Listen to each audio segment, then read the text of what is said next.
Welcome to the Business Spotlight series. My name is Everardo Resendiz, known around here as Coach Ever. I am a certified executive and business coach with Action Coach in Northwest Louisiana.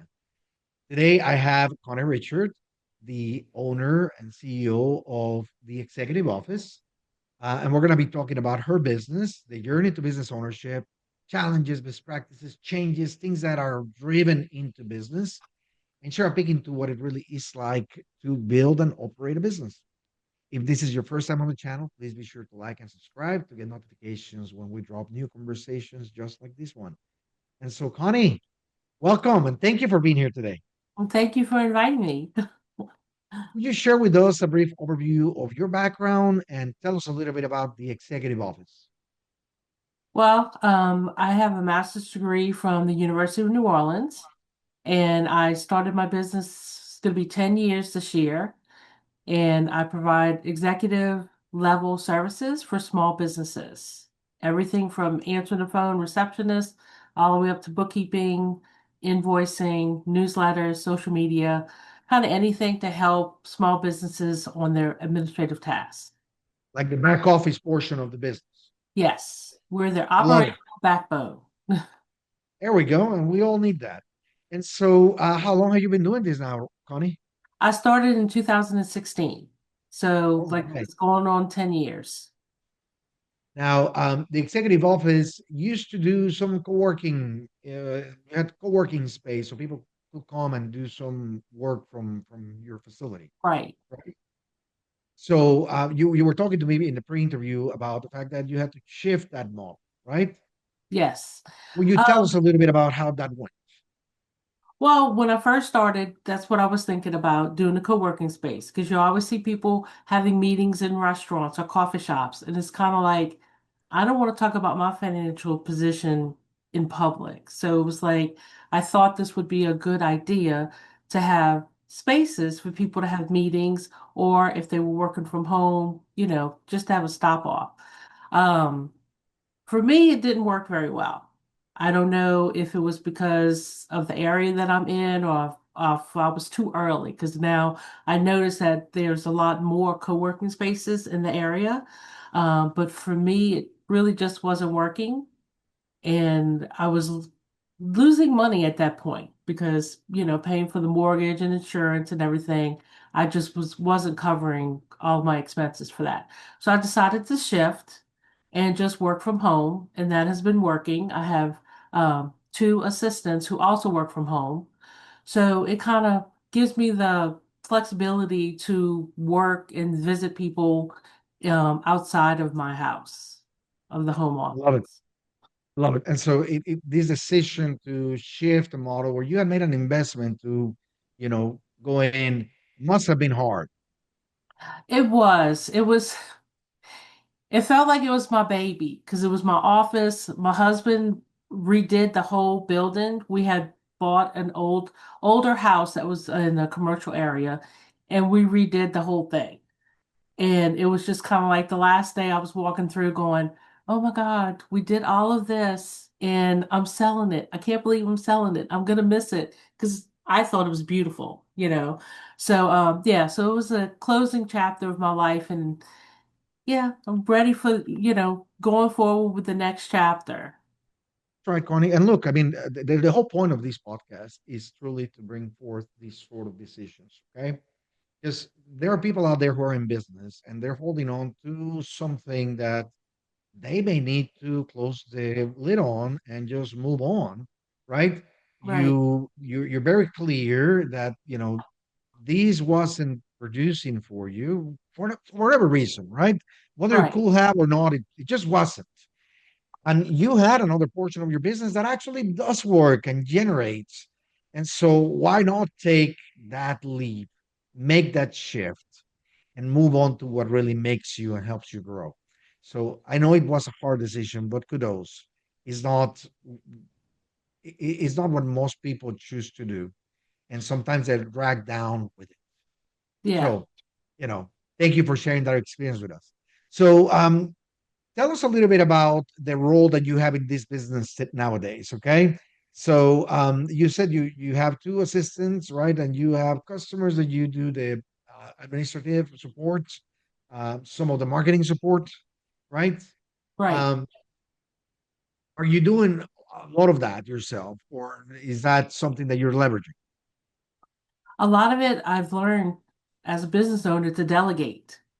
So I delegate, the social media and the newsletter to Gabby because that's what she's good at, you know. And Lauren answers the phones and takes care of that because that's what she's good at. Um, I'm the driving force as far as networking and getting new business. So that's my Okay. main goal.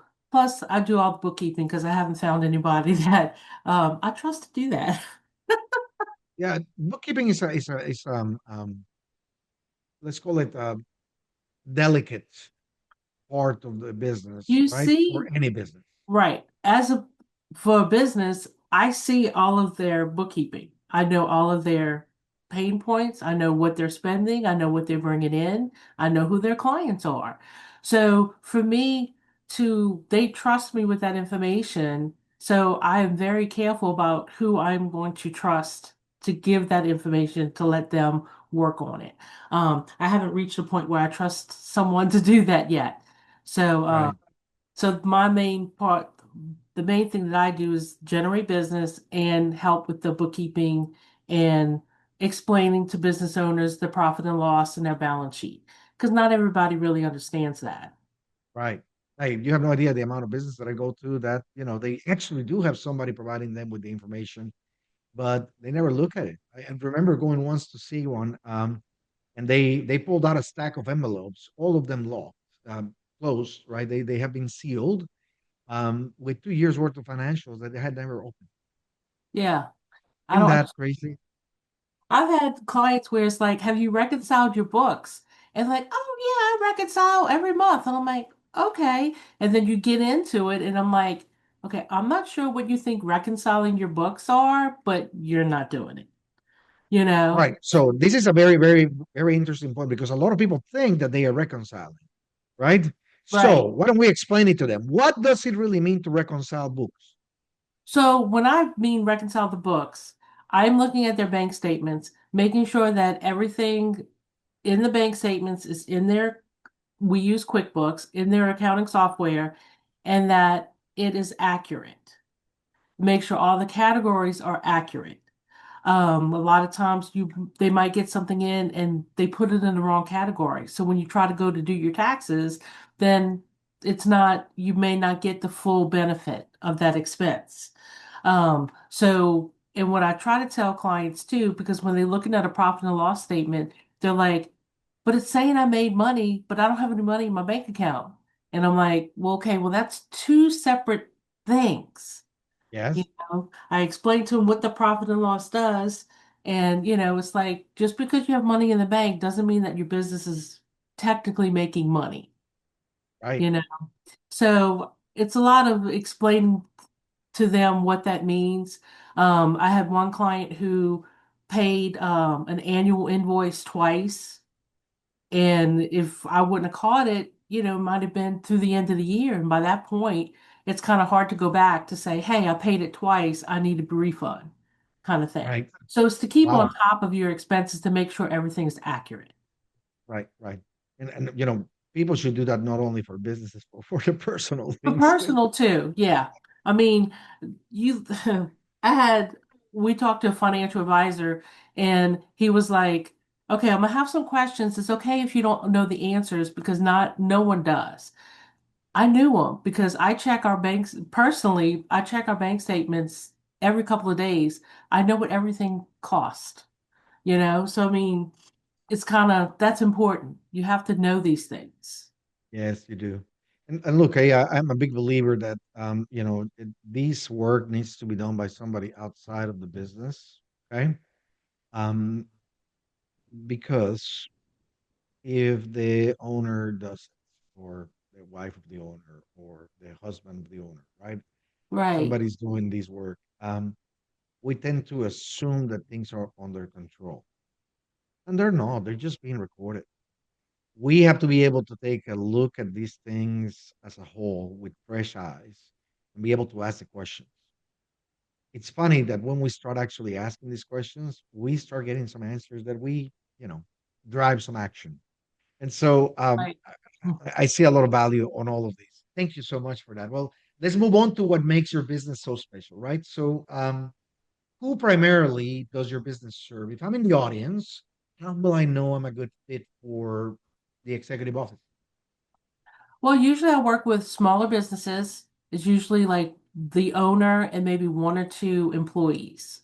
Those people are the ones who are trying to do everything because either they don't trust people because they don't understand how to delegate, or they don't have money enough to hire somebody full time.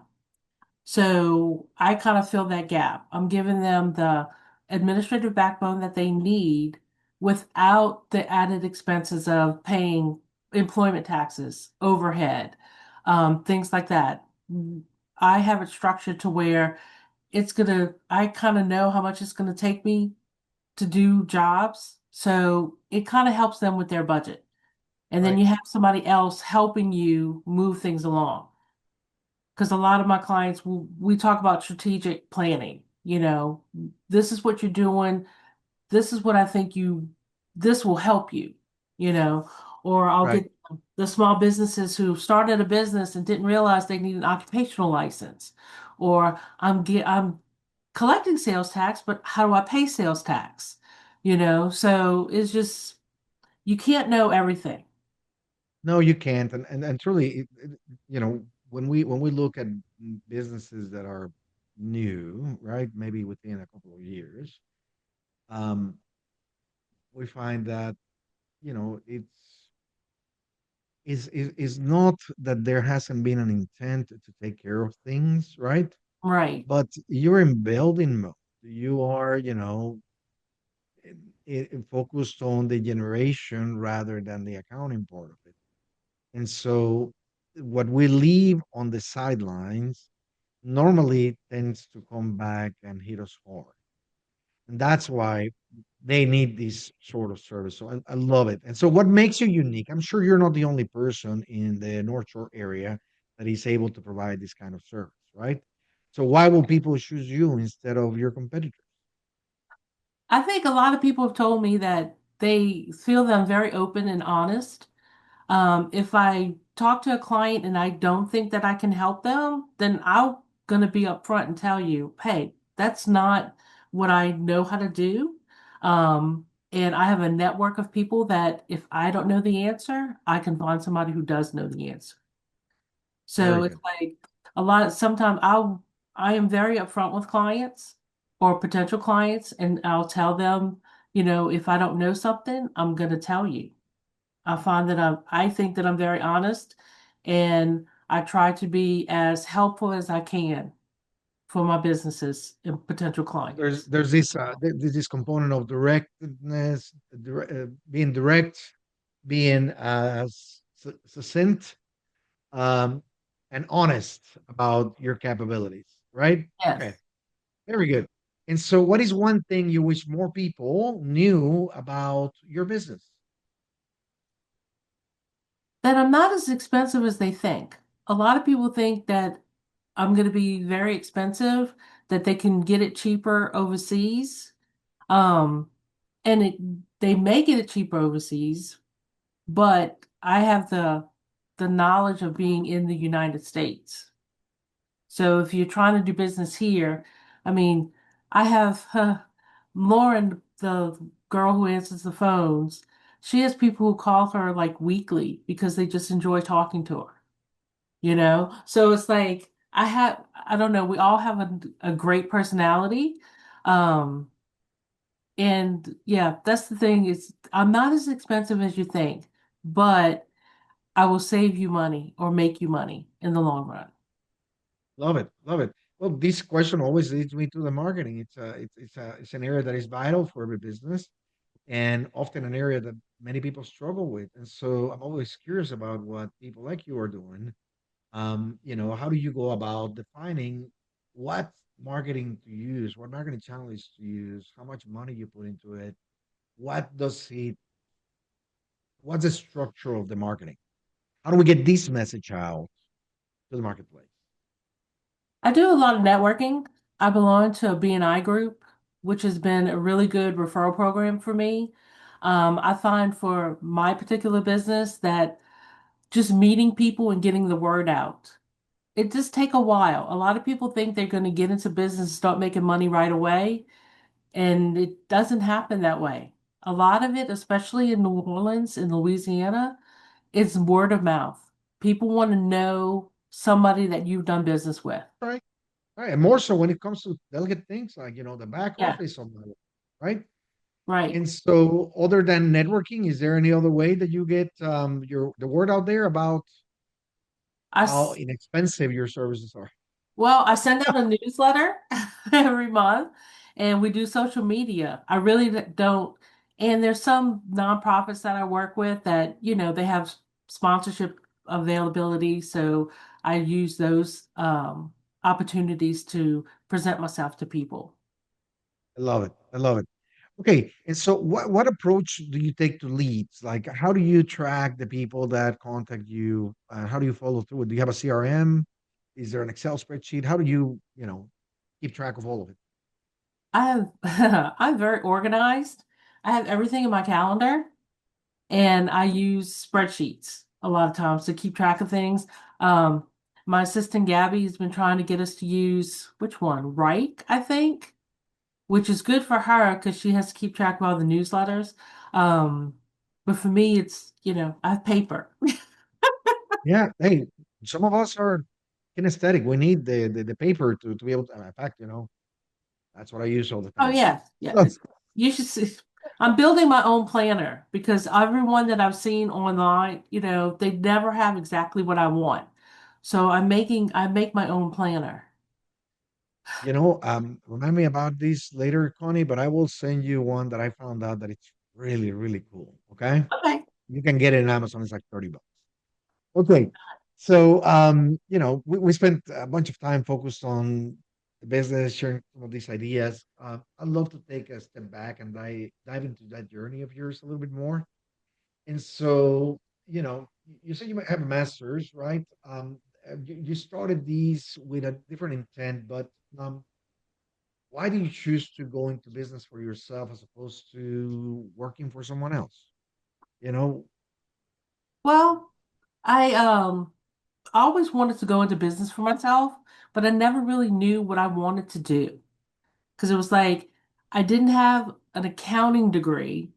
So it was like when we moved to the North Shore, I met another friend of mine that we went to high school together, and she had an accounting business. So she asked me, asked if she was hiring. She says, of course. And so I started working with her. And while working with her, I realized I like helping people with their businesses. So we talked about it, and there was another place that sort of did what I did, what I'm doing, but I went a little bit beyond. But so I was like, well, let me see how I can turn this into a business. So my husband and I talked about it. We decided to get a building because I wanted to do the co-working space. So started with that, started answering some phone calls for one of my clients. He's been with me since the beginning. So we answer his phones, schedule his appointments, and started doing his bookkeeping. So it just kind of grew from there. And as people just needed things, I was like, well, okay, I can do that. So it kind of grew as my clients needed tasks done, if that makes sense. yeah, yeah, absolutely. Organically. Yeah. I mean, I've learned to pivot. I'm not stuck on one particular thing.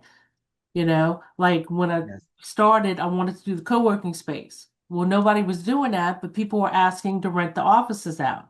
So I'm like, okay, well, the offices are there. So I Yeah, started we renting may as my well. offices. I had a mortgage to pay. I had to have some money coming in.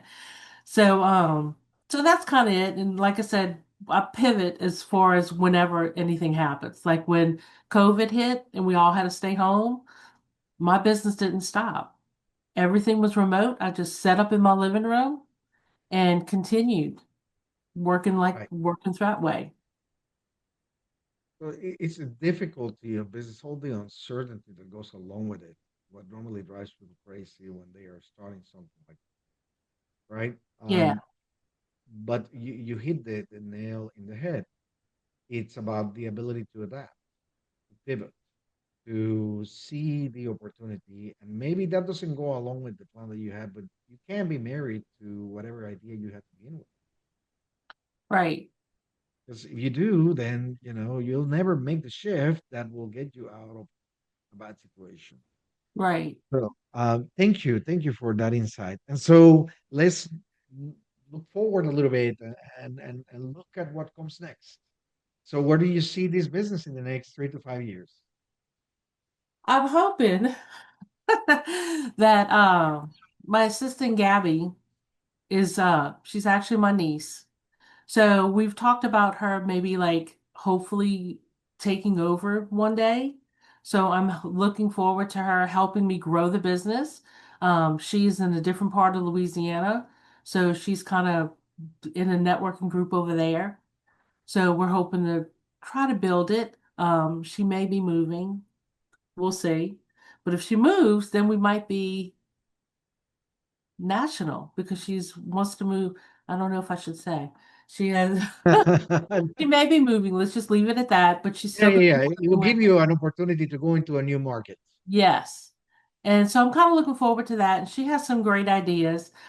She kind of keeps me in line because I have trouble knowing my worth and charging what we're worth because I always want to be affordable for small businesses, especially.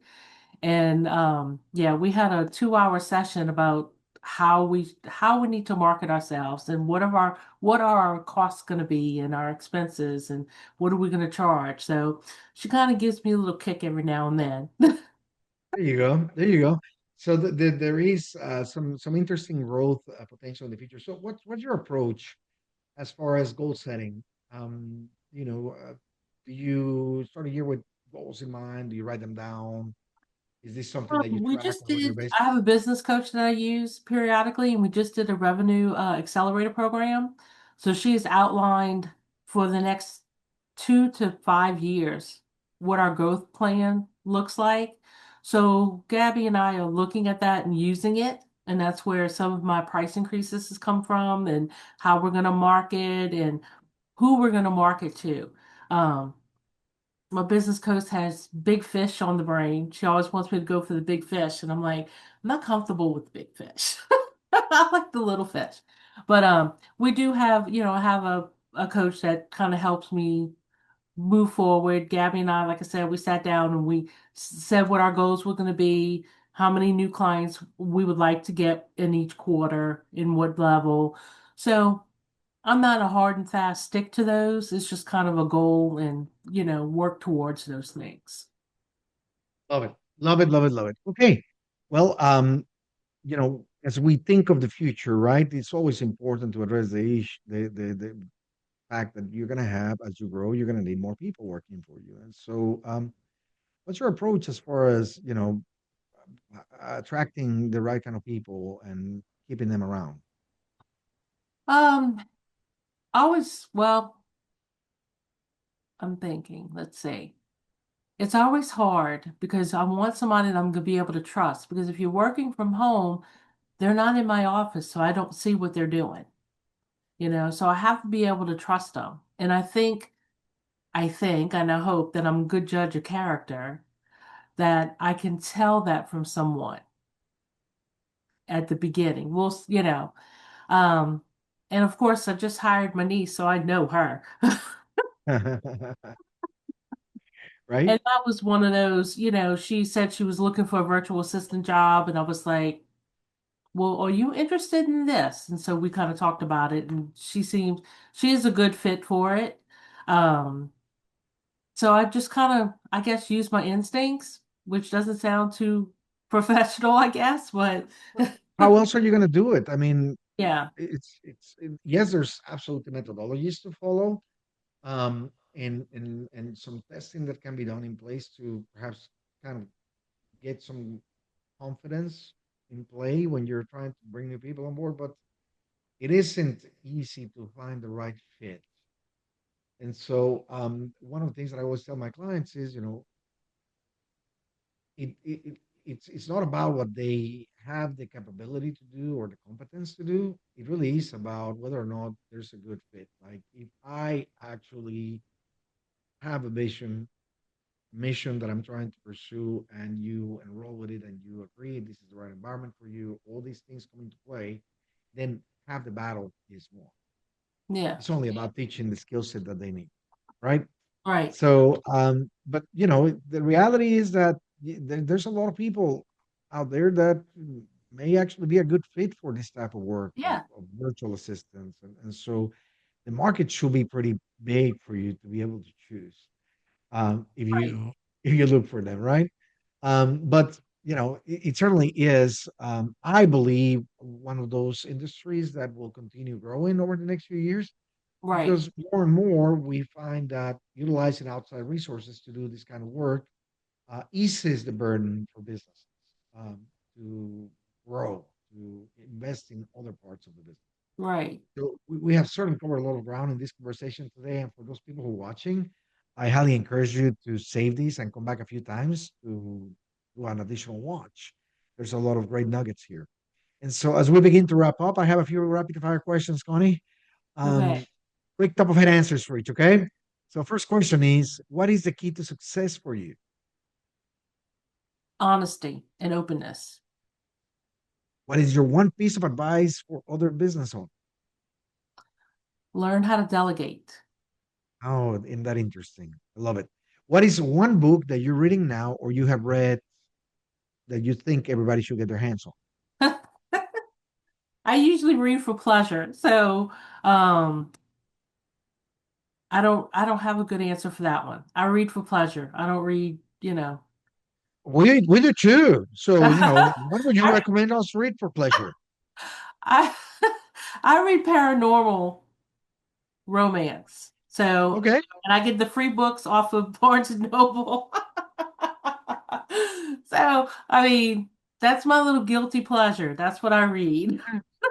Hey, I have something similar. I have a cycle that I use. So there's a business book that I will read, and then I will read something more along the lines of personal development, and then a novel or something that entertains. You So know, and actually, I do read, I'll see articles that some people share. So I'm always reading about, interview tips, how to reword something. I just saw some, so I do read those kind of things, but maybe not an actual book about it. So to be honest.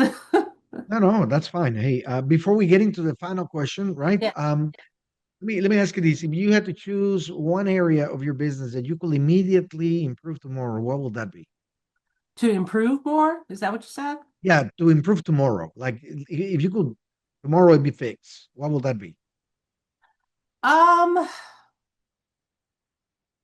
Probably, that's hard. I would like more hours in the day to do bookkeeping, I guess. Is You that will like what? You will like more what? hours in the day to Oh, to do follow book. up with the bookkeeping? That's the one Maybe that it takes is. the longest. Yeah, well, maybe that's the first area that you need to work out how to leverage. You know what I mean? Yeah. Like these delegation, this trust that you have an issue with. That Yes. is certainly where I would put my time and attention if I were you. Yeah. You know what I mean? But and so the final question of the day, um, will come in a second. I just want to, you know, give you an opportunity to, introduce yourself to the people out there. So if somebody's interested, how can they get in touch with you? Um, learn more about your company. Maybe use your services. Well, we have a website, theexecutiveoffice.biz, or you can call the office. I offer a free strategic session for 1 hour for anybody who's interested. Kind of go over, ask questions, find out what their pain points are, show them how we can help them, and if not us, I can always refer out to people. So, or they could give us a call. Y'all ready for my phone number? Yes, please. It's 985-503-7330.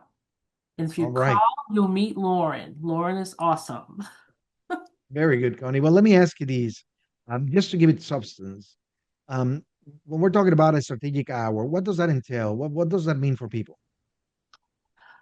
That'll be the time when we talk about their business, talk about what they're struggling with, how they want to improve, what they think they might need.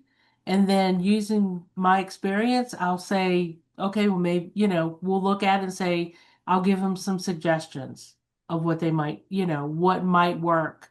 Um, Sometimes it'll be more of, where do you want to network? Who should you be networking with? Give them ideas of how to get new clients. It's just kind of to talk about their business and where they want to go and what their pain points are at the moment. Love it, love it, love it. Thank you so much for explaining that to us. Now, when you started this business, you had an inspiration of sorts. You had a vision of what you wanted to accomplish. That shifts over time. You get to a certain point, you have to make changes. Things are different. So, my last question has to do with inspiration. What is it that you find most inspiring for you nowadays? What gets you out of bed and go? When I solve a problem for my client and they just say, I love you, I can't believe that, you're helping me with this. Just easing their minds, helping them out, answering their questions, and knowing that I'm helping them succeed in their business. That um, makes a lot of sense, and thank you for sharing that with us. Thank you for joining this conversation, and thank you to the audience for watching and sharing. You never know who you might inspire by getting them to listen to this interview. So until we see each other again, make it a great day. See you later.